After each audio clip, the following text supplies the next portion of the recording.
What's going on, guys? It's your boy BlkStorm coming at you with a video for 3 things that I think every anime sequel should have and why I think Yashahime Princess Half Demon did them well. Now, I would like to say that these aren't anything that are in any particular type of order. So with that being said, and without any further delays, let's get into this video.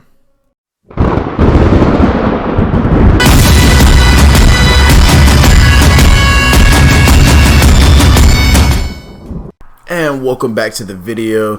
3 things that I think every anime sequel should have. And I just want to start by saying that these aren't particularly, like, they don't have to just stick with anime with this. I think that the things that I point out here could go for, video games, comic books, movies, novels. I think that these ideas can be universally translated, or should be universally translated, to fit other mediums that also want to create a sequel for their product as well. But me being an anime fan, that's just what I chose to focus on with this video today. So that being said, number 1 on my list is keeping the same writer. Now, for some people this doesn't really matter. And I can understand where they're coming from. I've had discussions with people, and their argument against this point was, when you have an anime that's as long running as, let's say, Naruto or Dragon Ball or One Piece, one of the things that you have is you have a lot of source material. You have notes from the writer. You have enough episodes and chapters that you can just go through and read or watch all of it, and you should get a feel for the story, right? Well, my issue with that is, yes, that is true. That is very true. There's a lot of source material out there that you can pull from, but it's not the same as having the same writer. And there are examples of that. If you go back and look at, well, first of all, for me personally, if you look at Boruto, it does not read the same, and definitely doesn't feel the same watching it as when I watched Naruto. Why? Because there are different people who have been added into the project that do their own thing. But even if you go from there and you look at video games, let's look at Halo 3. From Halo 3 to Halo 4, there is a stark difference in story quality, in my opinion.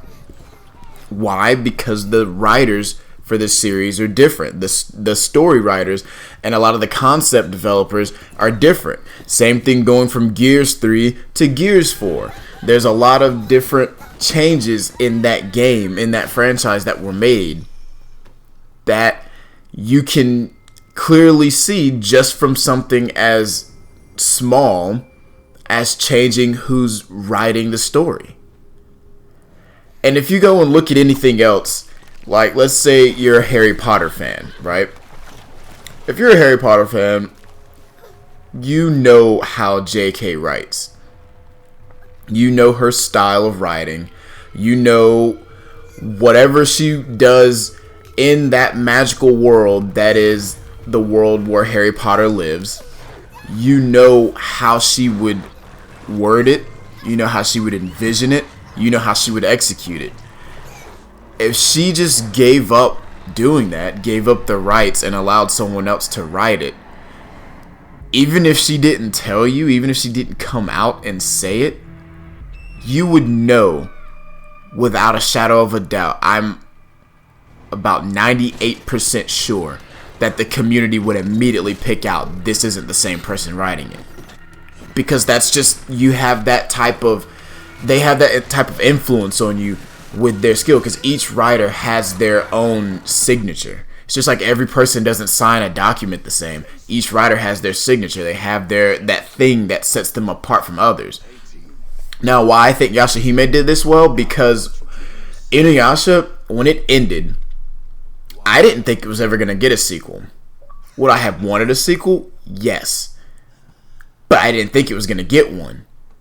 When it was finally announced that it was getting one, and that it was kept under the same writer, I was beyond elated, because that's a big thing for me. If you can keep the story the same, or keep a lot of the lore the same, and keep a lot of the execution the same, for me, that is grounds for success as far as the series goes.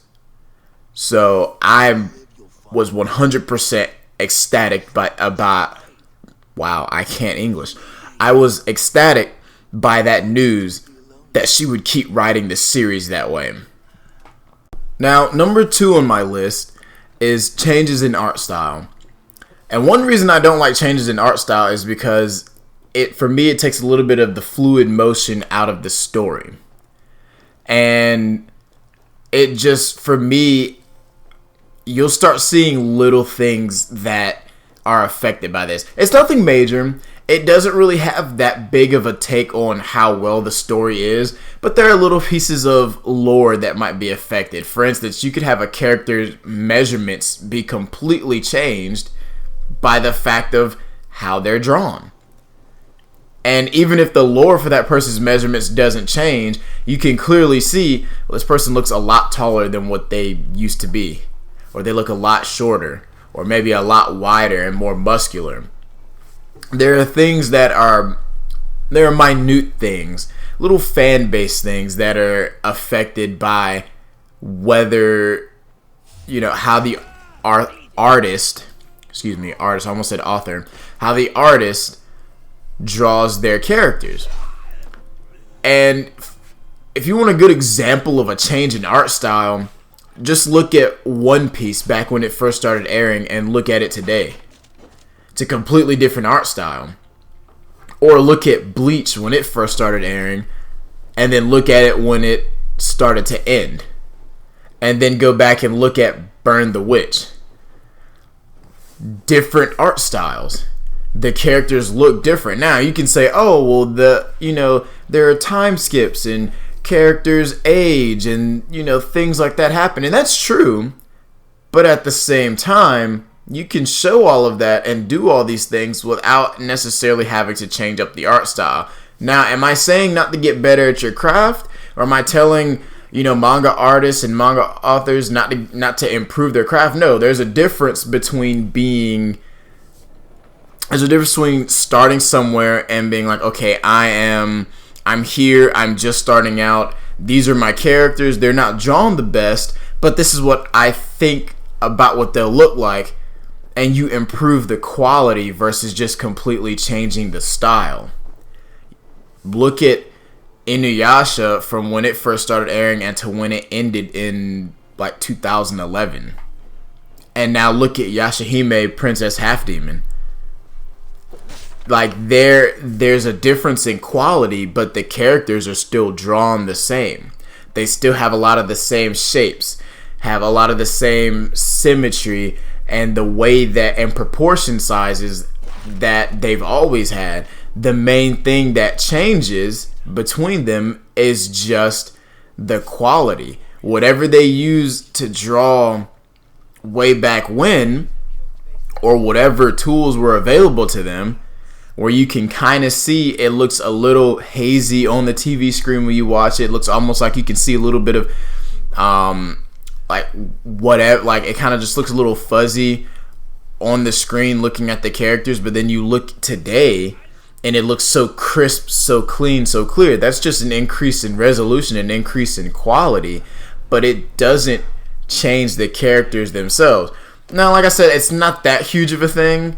I mean, if you change your art style, it's not like if an author changes their art style, it's not going to change whether or not I read or not.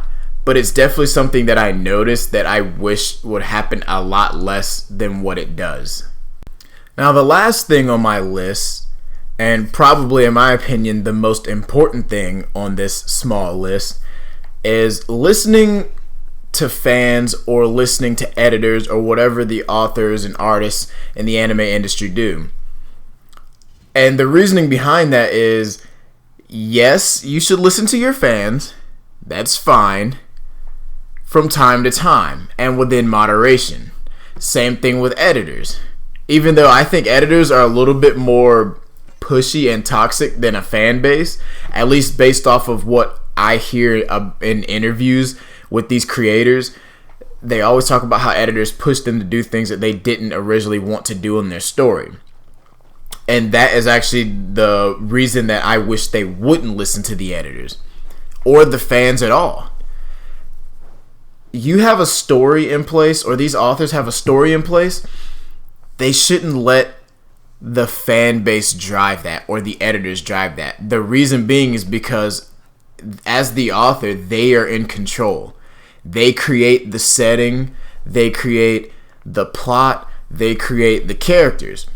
Everyone else around, editors, fans, etc., we are all just fans of where the story is at the time and where we want it to go.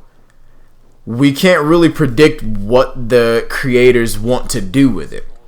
And we're all heavily biased. I have a friend right now who has always been obsessed with Rebecca from One Piece.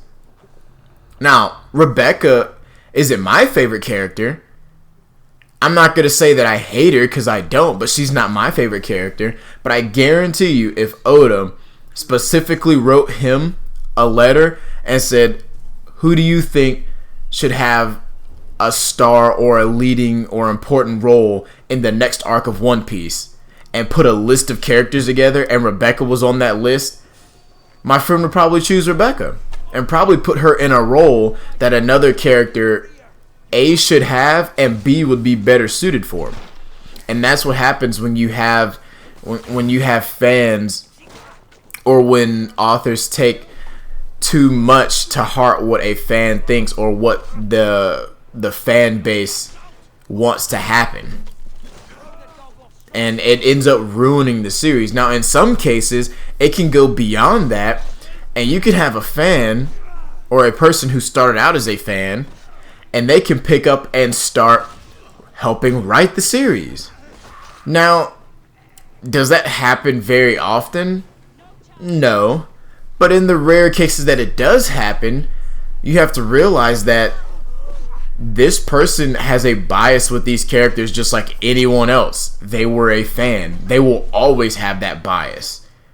So when you have different takes, I think that the authors should stay where they are, and they should stay with the story that they came up with in their minds and in their heads.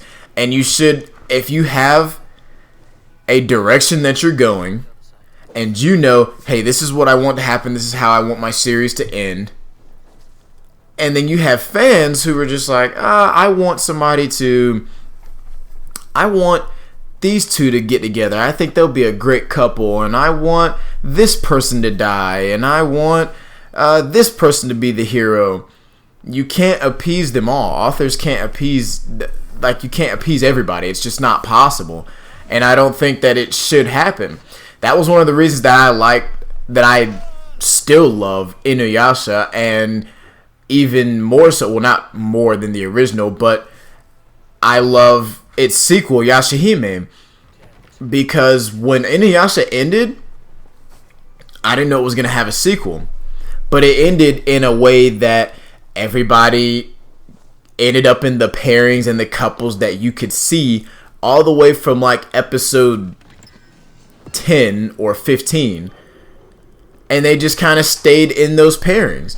And then when the sequel was announced, which I remember hearing about it in like the spring of 2020, it gets announced, and then within a year it comes along and there's no information about it, not really getting any news reports, any articles, anything like that.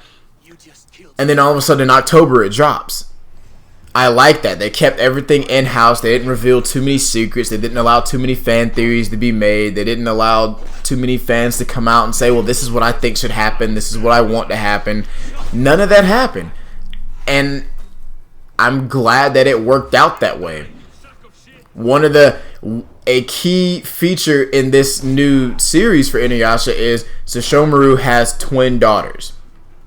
Now, if you're a fan of Inuyasha and you didn't see that coming, I don't know where you were at for the past however many seasons, because he's like 900 years old and he's walking around with a 10 to 12-year-old girl who we all know is going to age up to maturity before he even turns another day old. She is the only girl that he has ever showed any type of affection towards or any care in the world towards.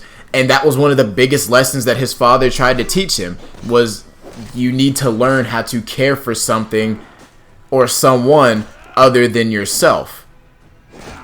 So the fact that that was a pivotal like plot development for himself personally in Inuyasha, and then because of that we see that he now has 2 daughters in the sequel, it piggybacks off of itself, and it doesn't create any rifts in story or any rifts in the plot or development.